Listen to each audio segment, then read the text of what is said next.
Hi guys! අපි අද තේ බොන වෙලාවට කන්න රසම රස කෑමක් හදාගමද? ඉතින් අපි අද අමුද්‍රව්‍ය 3කින් ගුලාබ් ජමුන් හදාන්න තමයි යන්නේ. අපිට මේකට මාළි බිස්කට් පැකට් එකක්, කිරිපිරි මේස් හැඳි 5ක්, පොල් තෙල් අවශ්‍ය වෙනවා.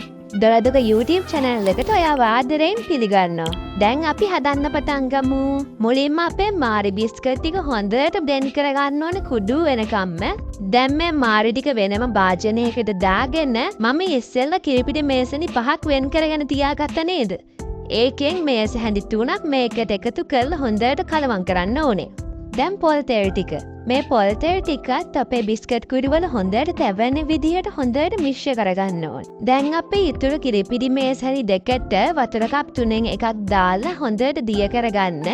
මේක අපි උණු වතුරෙන් දිය කරගත්ත නිවල තමයි අපේ මිශ්‍රණයට දාන්න ඕනේ. කී ටික නිවුනට පස්සේ මෙන්න මෙහෙම දාගෙන ඔයාගේ ඇඟිලි තුඩු වලින් මම මේ පෙන්නන විදිහටම අනා ගන්න. දැන් අපි මේක විනාඩි 15ක් වහලා තියාගමු. ඒ අතරදී අපි අපේ සුගර් සිරප් එක හදාගමු.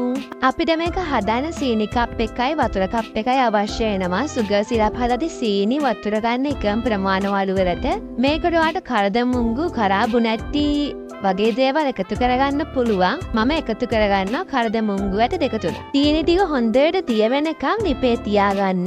දැන් ඉතින් විනාඩි 15කට පස්සේ මෙන්න මෙහෙම ලස්සන ගුලාබ් ජමුන් බෝල හදාගමු. අපිට ඉතින් තේ බොන වෙලාවට අනිවාර්යයෙන්ම පුංචි බඩගින්න කෙනවා නේද? ඒ වගේ වෙලාවල් වල ඉතින් ඔයාගව මාළි බිස්කට් පැකට් එකක් තියනවා නම් මේ ගුලාබ් ජමුන් එක ඉක්මනටම හදාගෙන කන්න පුළුවන්. අපි දැන් හදාගත්ත බෝල ටික බෙදගමු.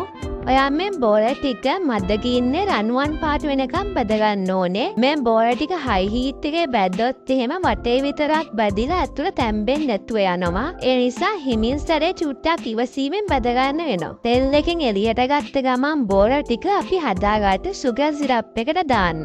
එතකොට තමයි සුගර් සිරප් එක අපේ ගුලාබ් ජමුන් එකට උරාගන්නේ. ඒ වගේම ඉතින් මේ වීඩියෝ එක බලන අතරේදී මගේ YouTube channel එකට ගිහිල්ලා මාව subscribe කරලා මම වීඩියෝ එකක් දාපු ගමන් දැනගන්න. ඉතින් එහා පැත්තේ තියෙන notification bell එක ඔබන්න තමතක් කරන්න එපා. ඔයා මේ වීඩියෝ එකට කැමති නම් මට ලොකු thumbs up එකක් දීලා මේ වීඩියෝ එක යාළුවෝ එක්ක share කරගන්න හොඳේ. මේ බලන්න අපේ ගුලාබ් ජමුන් ටික කොච්චර ලස්සනට ඇවිල්ලාද කියලා. ලස්සනම කීම තමයි රසත්. මේකේ රස අපේ හරිම රෙසිපියට හදන ගුලාබ් ජමුන් වලට ගොඩක් සමානයි. මේ බලන්න අතුරට සුගර් සිරප් උරාගෙන තියෙන විදිය. මං කියපු විදියටම හැදුවොත් ඔයාට මේ වගේ ලස්සන රසට ගුලාබ් ජමුන් ටික හදාගන්න පුළුවන්. එහෙනම් ඉතින් තව රස කෑමකින් ඊළඟ වීඩියෝ එකේ හම්බෙමු. Thanks for watching. Bye.